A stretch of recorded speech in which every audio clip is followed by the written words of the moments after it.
দেখো 39 ডি এর প্রবলেমটা যেটা বলেছে, আমাদের গিভেন ইকুয়েশনটা দেখো কি দেওয়া আছে না, the given differential equation is, the given differential equation is আমাকে দেওয়া আছে দেখো x square plus x y to the power 4, এই জিনিসটা ইনটু দেওয়া আছে dx plus 2y³ dy is equal to 0।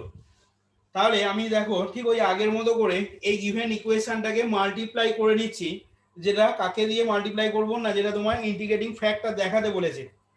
তাহলে মাল্টিপ্লাইং দ্য গিভেন ইকুয়েশন, এটাকে এক নাম্বার নাম দিলাম, multiplying the given equation 1, multiplying the given equation 1 by e to the power x square we get, তাহলে দেখো কি পেয়ে যাবে e to the power x square into x square plus x y to the power 4 dx plus 2y³ into e to the power x square dy সমান 0।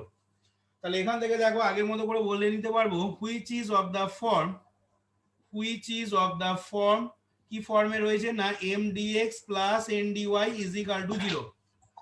যেখানে তাহলে দেখো কি হবে না, যেখানে হবে where capital M is equal to e to the power x square into x square plus x y to the power 4, এটা হবে দেখো তোমার এমটা, আর এনটা কত হবে না এন হবে দেখো e to the power x square 2y³, এটা তোমার হবে ক্যাপিটাল এনটা দেখো। তাহলে এখন যদি আমরা এখান থেকে now del M by del ওয়াইটা বার করি, তাহলে দেখো কি আসছে না del M by del y যখন বার করবে ওয়াই রেসপেক্টে পার্সিয়াল করছো মানে এক্সটা কনস্ট্যান্ট হবে, তার মানে এই জিনিসটা কোনো ডেরিভেটিভ হবে না দেখো।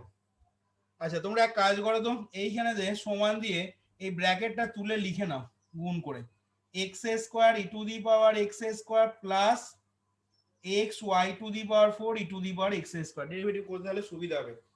X square e to the power x square plus x y to the power 4 e to the power x square. তাহলে দেখো প্রথমটা যেহেতু টোটালি এক্স এর ফাংশন, এটাকে যখন ওয়াই রেসপেক্টে পার্সিয়াল ডেরিভেটিভ করব তখন দেখো 0 হয়ে যাবে, 0 প্লাস, এবার এই টার্মটা ওয়াই রেসপেক্টে করছি, তাহলে e to the power x স্কোয়ারটা কনস্ট্যান্ট হলো, ডেরিভেটিভটা কার হবে ওয়াই টু দি পাওয়ার 4 এর, তাহলে করলে হবে দেখো e to the power x square into x, এটা তো constant, y to the power 4 এর ডেরিভেটিভ করলে 4y³। তাহলে এখান থেকে দেখো therefore del M by del ওয়াইটা পেয়ে যাচ্ছ কত 4xy³ e to the power x square, দেখো 4xy³ e to the power x square, দেখো এটা আসছে কিনা। এবার নেক্সট আমাদের কাজ হবে কি del N by del x বার করা, তাহলে এখান থেকে দেখো del N by del x, again del N by del x is equal to দেখো কত আসছে না, del N by del x করলে দেখো হবে দেখো 2y³ কনস্ট্যান্ট, ঠিক আছে, এক্স এর রেসপেক্টে পার্সিয়াল করছি মানে ওয়াইটা কনস্ট্যান্ট হলো, ই টু দি পাওয়ার এক্স স্কোয়ারের উপর ডেরিভেটিভ হবে, 2y³ কনস্ট্যান্ট রাখলাম, e to the power x square derivative হবে দেখো e to the power x square into আবার এক্স স্কোয়ার ডেরিভেটিভ মানে 2x, তার মানে এখান থেকে পেয়ে গেলে 4xy³ e to the power x square. তার মানে কি দেখতে পাচ্ছ না, এখান থেকে দেখো therefore del M by del y সমান del N by del x, and hence the given equation is exact, and hence the given equation is exact।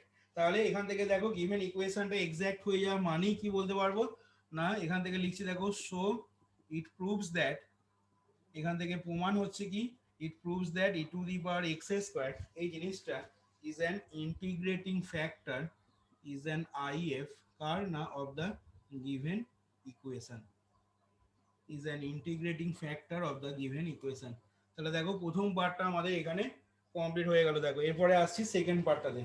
আচ্ছা সেকেন্ড পার্টটা করার জন্য দেখো আমরা ইন্টিগ্রেশন এমডিএক্স বার করছি, নাও ইন্টিগ্রেশন এমডিএক্স, এখানে লিখে নেবে তখন treating y as a constant, এই যে ইন্টিগ্রেশন এমডিএক্স বার করলাম treating y as a constant. তাহলে দেখো সেক্ষেত্রে কি পেয়ে যাবে না ইন্টিগ্রেশন এমডিএক্স, এম মানে ছিল আমাদের কত the e to the power x square plus আর পেয়েছিলাম দেখো x y to the power 4 e to the power x square into dx, এই ছিল দেখো আমার এটা। তাহলে এখান থেকে দেখো দুটো পার্টে ভেঙে নিচ্ছি, তাহলে দুটো পার্টে ভাঙলে কি আসবে না, দেখো দুটো পার্টে ভাঙলে এটা আসবে x square e to the power x square plus y to the power 4টা তো কনস্ট্যান্ট, এটাকে বাইরে বার করে দিলাম, x e to the power x square dx। দেখো তো এটা হবে হলো। এবার দেখো এখান থেকে যে কথাটা বলার আছে, এখান থেকে দেখো এই x square E to the power x square এই জিনিসটা যদি ইন্টিগ্রেশন করতে চাও, আচ্ছা এই পার্টটা কিন্তু তোমাকে দেখাতে বলেনি, ভালো করে শোনো, আমি তবুও এটা দেখিয়ে দিচ্ছি তোমাকে। হেন্স সলভ দ্য ইকুয়েশন কিন্তু কোশ্চেনে বলা নেই আগের অঙ্কগুলোর মতো। কি বললাম বুঝতে পারলে? হেন্স সলভ দ্য ইকুয়েশন কিন্তু আগের অঙ্কগুলোর মতো বলা নেই। তাহলে আমরা দেখো আমরা তবুও এটাকে সলিউশন বার করে দিচ্ছি। এবার দেখো এটাকে তুমি ইন্টিগ্রেশন করতে পারবে? এটা ইন্টিগ্রেশন করা যাবে না, দেখো এটাকে এই অবস্থাতেই রাখতে হবে। কি বললাম বুঝেছো? X square e to the power x স্কোয়ারকে তুমি ইন্টিগ্রেশন করতে পারবে না, সেই জন্য এই জিনিসটা যেমন আছে x square e to the power x square dx সেই রকমই রাখতে হবে, plus half y to the power 4 2x e to the power x square dx. আর পরেরটাকে দেখো আমি হাফ দিয়ে গুণ করে নিলাম।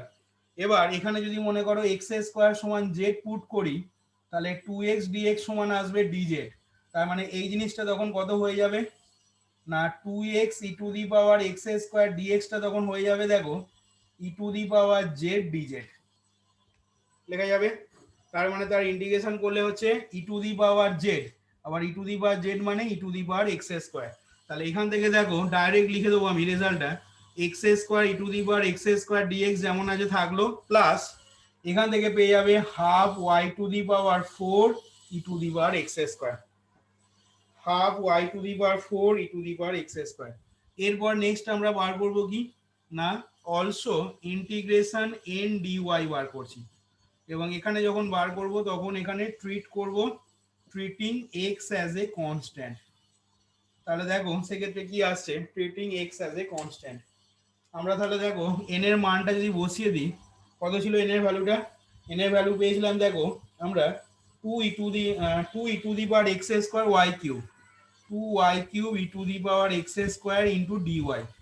এবার বুঝতেই পারছো এখান থেকে 2 e to the power x স্কোয়ারটা বাইরে বেরিয়ে যাবে, যেহেতু এক্সটাকে কনস্ট্যান্ট হিসাবে নিয়েছি। তাহলে ইন্টিগ্রেশন ওয়াই কিউব ডিওয়াই, তাহলে এখান থেকে ইন্টিগ্রেশন করলে হবে 2 e to the power x square y to the power 4/4 লেখা যাবে। তার মানে এটা হয়ে যাচ্ছে দেখো ওয়াই স্কোয়ার, সরি এটা পেয়ে যাচ্ছে, তার মানে y to the power 4 e to the power x square by 2।